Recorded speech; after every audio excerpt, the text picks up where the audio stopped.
श्री सीताराम कथा रस रसिक श्रद्धालु श्रोता बंधु, श्रद्धामयी माता, श्री हनुमान जी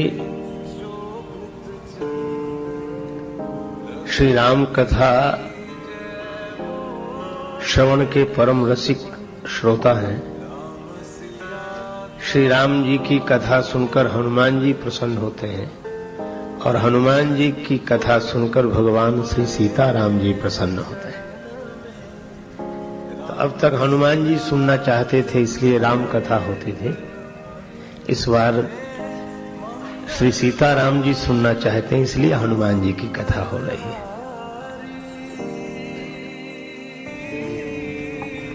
श्री तुलसीदास जी कहते हैं कि जो श्री हनुमान चालीसा का पाठ करेगा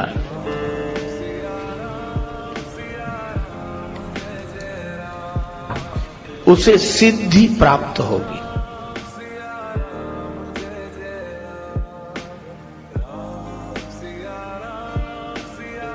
सिद्धि के अनेक रूप हैं।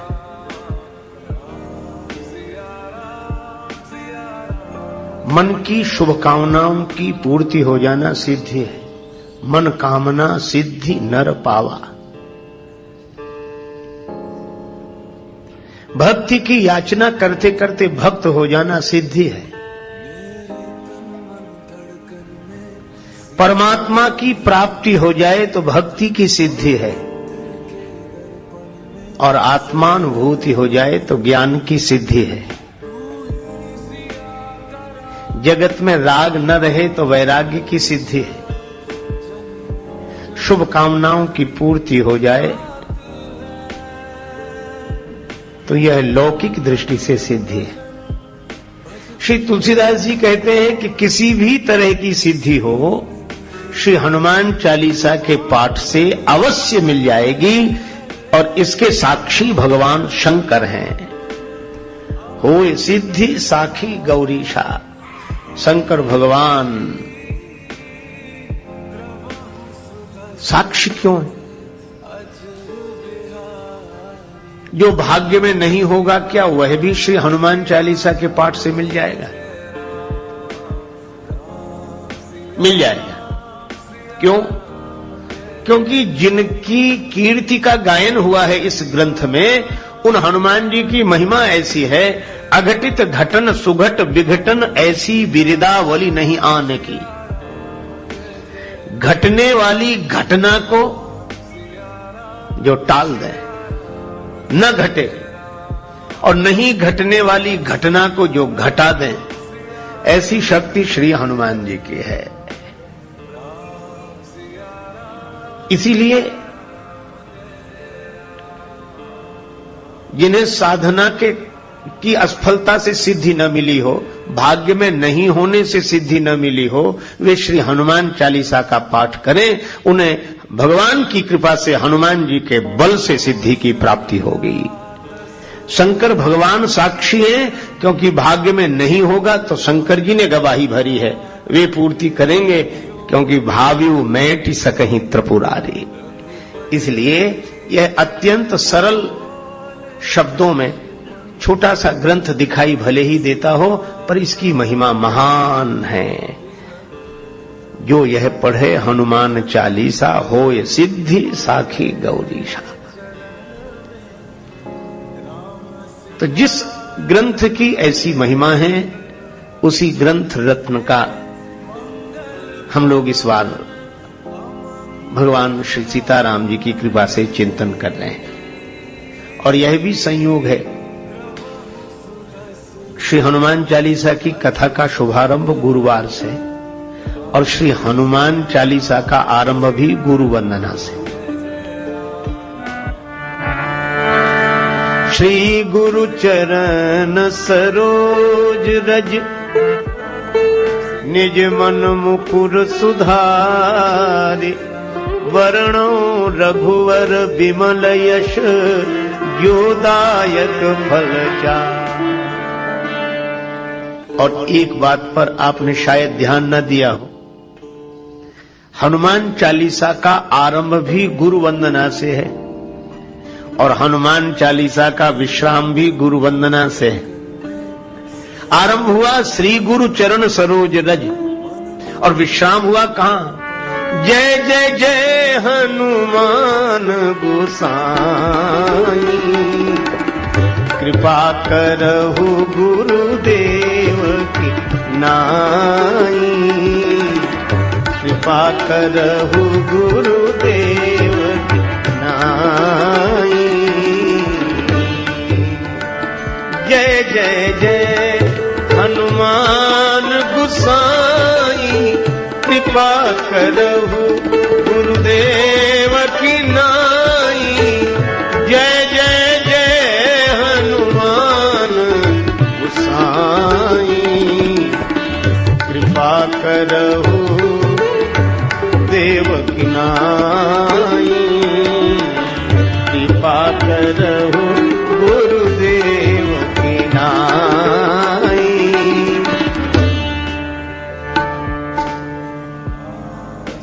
और इसका अर्थ है कि श्री तुलसीदास जी ने हनुमान जी को गुरुदेव के रूप में ही देखा है। क्यों देखा है? देखो, गुरुदेव की महिमा क्या है? भगवान से मिला देना गुरुदेव की महिमा नहीं है। भगवान तो मिले मिलाए हैं, भगवान तो कभी अलग है ही नहीं, पर मिले मिलाए की पहचान करा देना गुरुदेव की महिमा है। भगवान देखो, किसी प्राणी पदार्थ की प्राप्ति भले ही अप्राप्त की प्राप्ति हो, पर परमात्मा की प्राप्ति तो प्राप्त की प्राप्ति है। भगवान तो मिले हुए हैं। कहां है? सब जगह। ईश्वर सर्वभूतानां हृदय से अर्जुन तिष्ठति। गीता गायक भगवान गोविंद कहते हैं कि वह परमात्मा सबके हृदय में बैठे हुए हैं। श्री तुलसीदास जी बार बार रामचरितमानस में कहते हैं, अस प्रभु हृदय अछत अविकारी, सबके उर अंतर बसहु जानहु भाव कुभाव। तो भगवान तो सबके साथ है।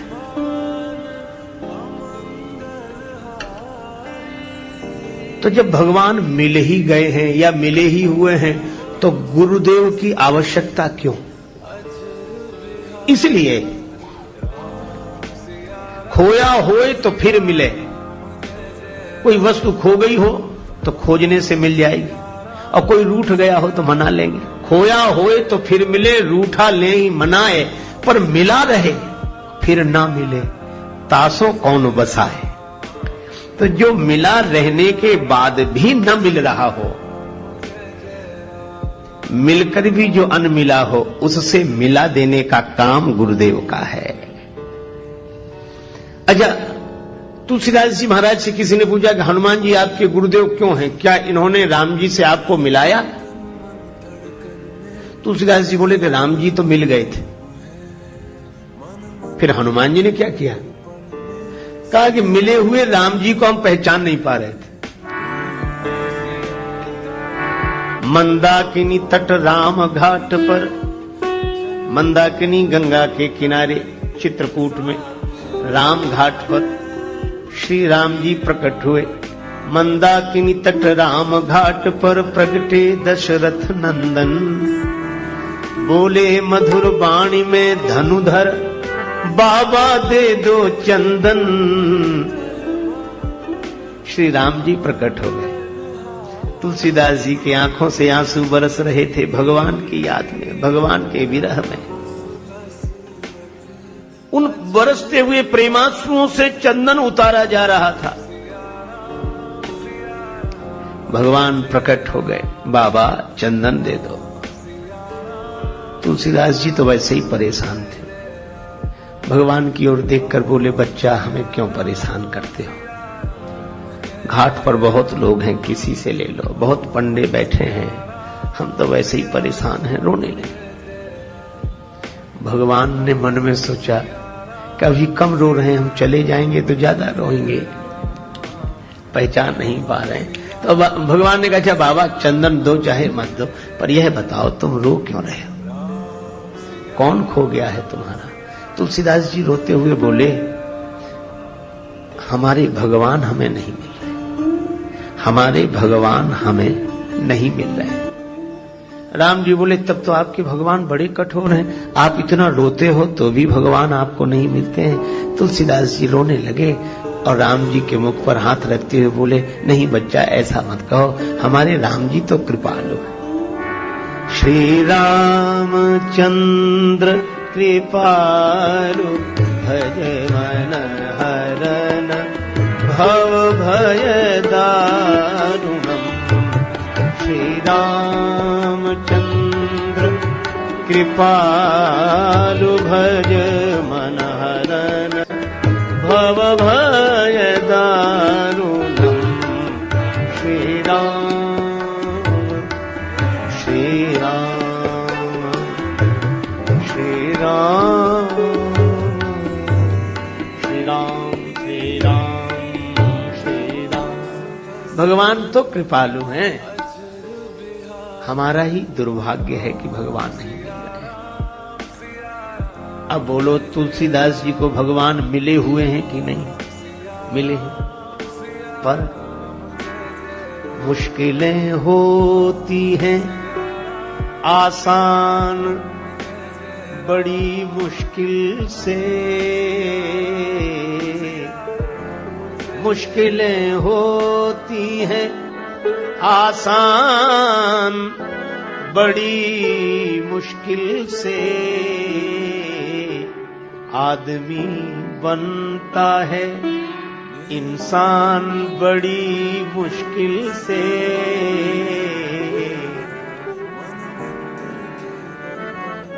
ढूंढने वाले को मिल जाते प्रभु हैं, लेकिन आंख कर सकती है पहचान बड़ी मुश्किल से। भगवान तो मिले हुए हैं पर फिर भी जान पहचान नहीं है।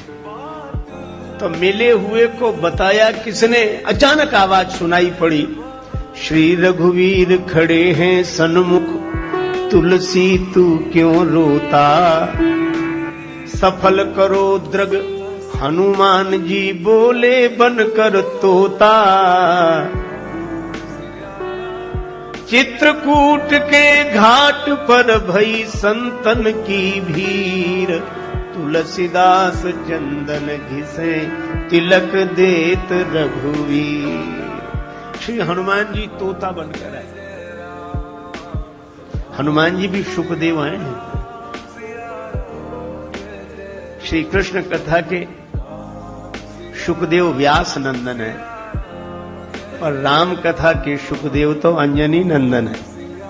हनुमान जी भी तोते के रूप में प्रकट हो गए और तुलसीदास जी से कहा कि राम जी तो सामने ही हैं, जिनके लिए आंसू बहा रहे हो, जिन्हें तुम खोज रहे हो, वो तो तुम्हारे सामने ही हैं। यही गुरुओं का उपदेश रहा है। तभी तो सदगुरुदेव नानक जी कहते हैं, काहे रे बन ढूंढन जाई, सर्व अलेपा सदा एक रस, तो ही संग समाई। काहे रे बन खोजन जाए। हनुमान जी ने भी वही किया। और आज जब श्री हनुमान चालीसा लिखने बैठे श्री तुलसीदास जी, तो याद आ गई कि भगवान तो मिले हुए थे, पर अगर हनुमान जी ने न बताया होता तो राम जी को देखकर भी मैं राम जी को नहीं देख पाता। और इसीलिए जब हनुमान जी ने बताया तो राम जी के चरणों में तुलसीदास जी गिर गए। लेकिन मन कबीरदास जी की तरह कह रहा था कि गुरु गोविंद दोऊ खड़े काके लागू पाए, बलिहारी गुरुदेव की जिन गोविंद दिया मिलाए। तो जब जब श्री हनुमान जी का स्मरण तुलसीदास जी करते हैं तो उन्हें यह घटना याद आई। तभी वे आरंभ करते हुए लिखने लगे, श्री गुरु चरण सरोज रज। तो हनुमान जी हैं गुरुदेव, उनके चरण हैं कमल, और चरण कमल की जो धूल है, रज है, वह गुरुदेव के चरण कमलों का पराग है। अच्छा, रज की आवश्यकता पड़ी क्यों? देखो, दूसरे को देखना हो तो आंख ठीक होनी चाहिए, पर अपने आप को देखना हो तो केवल आंख से काम नहीं चलता। आंख तो ठीक हो पर दर्पण भी साफ सुथरा होना चाहिए। आंख ठीक देख लेती हो पर दर्पण यदि पवित्र ना हो तो अपने आप को नहीं देखा जा सकता। दर्पण भी साफ सुथरा चाहिए और आंख भी ठीक चाहिए। तो गुरुदेव की चरण रज का काम क्या है? तुलसीदास जी रामचरितमानस के आरंभ में कहते हैं कि गुरुदेव की जो चरण धूल है यह अंजन है। गुरुपद रज मृदु मंजुल अंजन, गुरुपद रज मृदु मंजुल।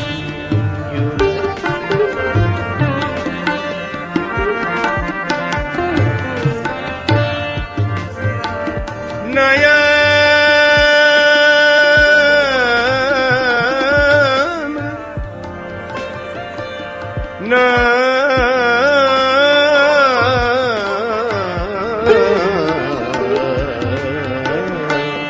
नयन अमीय दृग दोष विभंजन, गुरुपद रज मृदु मंजुल, गुरुपद रज मृदु